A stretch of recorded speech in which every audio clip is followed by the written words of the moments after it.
All right. Hello. So we're going to start here with talking about expectations regarding inflation. And I guess one thing to think about going back to our two Nobel Prize winners, um, in addition to theorizing about the long run Phillips curve and the independent relationship between inflation and unemployment in the long run, they also theorized that the way we think or the way we anticipate or expect inflation to be in the future directly affects how inflation is today. And if you think about it, it's not too strange because if you expect things to be a certain way or you anticipate things to be a certain way, you often act either consciously or unconsciously in ways that cause that to come about. So we call this, some people call it a self fulfilling prophecy. So in the case of inflation, for example, if you think that prices are going to go up in the future. You just have a feeling in your bones, or perhaps you've seen the price of some goods in the grocery store go up, or you've heard of people receiving higher wages, or the cost for a course that you want to take has been going up over the last couple of years. Whatever it happens to be, um, if you see the prices going up in the grocery store, then you may choose to buy more now and store it away in anticipation of prices being higher in the future. The thing is, if you do that and then other people do that, that actually creates additional demand for those goods in the grocery store. Demand increases, and then the price level or the price of those items in particular will increase as well. So your individual action, informed by your expectation, tends to bring about the behavior or the situation that you're attempting to avoid. But by kind of bringing it from the future into the present, you're kind of accelerating trends that are already in place. Um, so I think this happens a lot of times with kind of consumer items and durables, but really uh, the primary example we often give when it comes to economics and particularly AP macroeconomics is that of the worker, because workers and labor are the primary input cost for firms. So the thinking goes. And of course, with the way firms are changing and the way balance sheets of firms are changing, this is also changing. So firms are less reliant on labor and maybe more reliant on intellectual capital or intangibles, things you can't really touch, but the ideas that really drive a business. Anyway, I digress. Back to the workers. So a worker is about to sign a contract, and this worker again expects inflation to be higher in the future. Maybe they've seen one of their friends recently sign a contract, and that friend was able to sign for a higher wage than previously. Maybe they're seeing again the grocery store prices go up. Maybe you're seeing the rents on apartments in the area go up. Maybe they're seeing the cost of vacations or travel or gasoline, transportation also go up. In each of these cases, the worker is aggregating those data points to create a worldview. It shapes their perspective on what's happening. So, because of all of that, they really want more wages than they otherwise might request because they see prices going up and they want to make sure they have enough money to continue to buy the same amount of goods and services to maintain the same quality of life. They also want to make sure that they're keeping up with what we say, keeping up with the Joneses, which basically means keeping up with everyone else. Not to flex on them, but just to keep up with what everybody else has. They don't want to be left behind. It's important to look and keep up appearances with their neighbors, their social set, and be able to continue to afford the goods and services that they've always afforded. The employer, if they also believe that inflation is going up, and maybe they see it in the supply chain, they're buying from their own suppliers, and they see those prices going up, they often agree to pay the workers a little bit more, just because they think if they're able to lock in the worker now at a current wage on the current contract, that wage will be the same for at least a year or 2 years or however long the contract is. So if they expect prices to go up, they're like, okay, we'll pay him a little bit more, her a little bit more, but at least we'll get to keep them at this wage for a short period of time.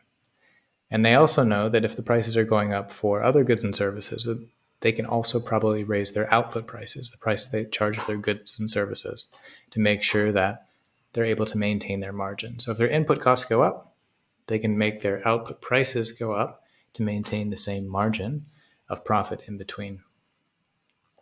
So one other thing, if you think back to Mr. Phillips and his original investigation into the wage rate and inflation in England, and I'm sorry, excuse me, unemployment in England, he noticed that when you have high unemployment, you typically have lower inflation.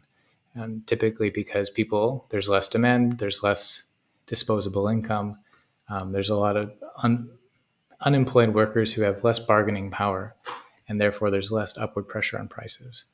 On the other hand, if there's very few unemployed workers, there's often the possibility of much higher inflation because firms, if they need additional workers, often have to pay more, be willing to pay more for those workers to get them.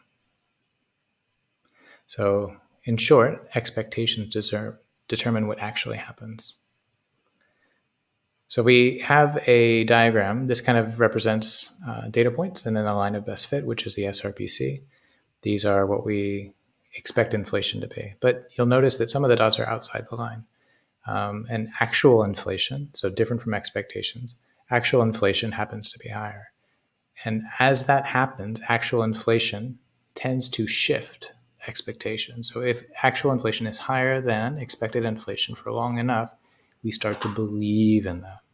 We start to believe, as you've probably seen with COVID, the new normal.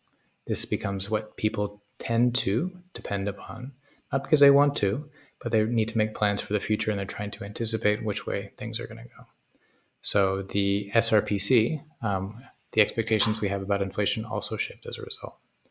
So this is where it gets a little bit tricky. So try to hold on. But let's have it. We have our setup. On our vertical axis, we have inflation. On our horizontal axis, we have unemployment.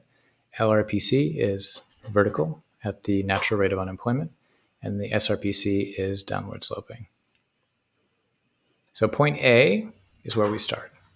Assume, for sake of example, that the government or the Fed implements expansionary policy. So for the government implementing expansionary policy, perhaps they decrease taxes to incentivize consumers or gross private investment, or maybe they just spend more money themselves. So what they want to do is reduce the U rate below NRU. So for the government, if they spent more, G goes up, therefore AD goes up, AD shifts right. If you think in your head, the ASAD model, if AD shifts right, we're looking at a higher price level. We're also looking at greater output. So in that case, we shift to B. So we notice that in the ASAD model, we would have a higher price level and also less unemployment or more employment.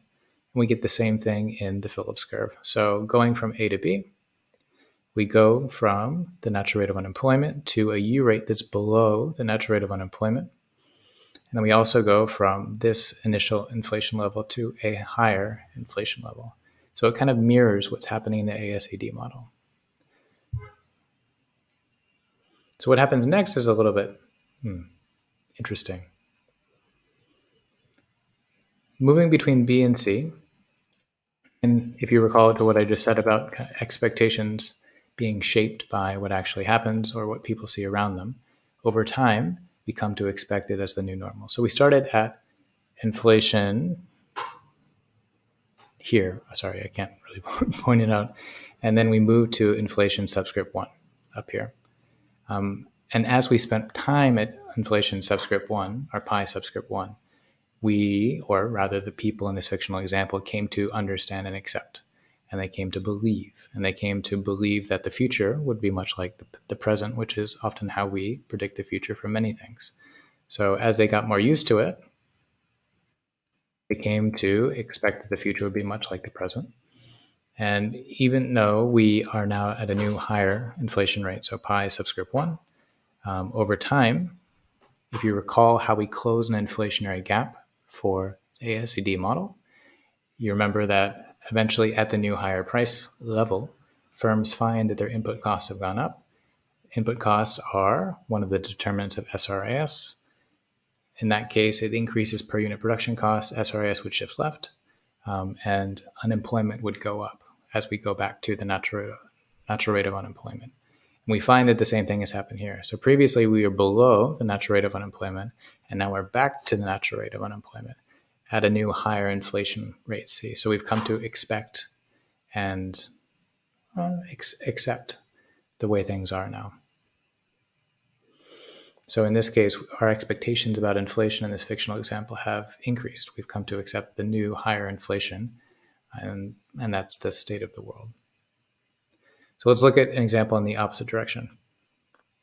This case is a contractionary policy, and everything essentially works in reverse. So we're starting at A, again, natural rate of unemployment on the LRPC. And if the contractionary policy works, we create actually more unemployment. So now unemployment, or the U rate, is higher than the natural rate of unemployment. You can think of this also, if you're thinking back to ASAD, AD shifts left, resulting in a lower price level and less output. So we get the same thing here. Lower inflation rate, we go from pi to pi subscript 1.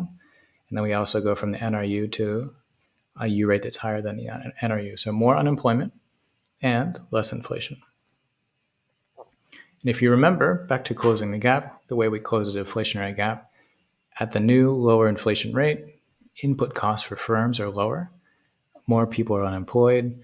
They have an incentive, as their per unit of cost of production is lower, to hire more workers, increase output. And you find that eventually more workers, those workers are hired back. We move back to the natural rate of unemployment, but now we're at a new lower rate of inflation. In this case, inflationary expectations decrease.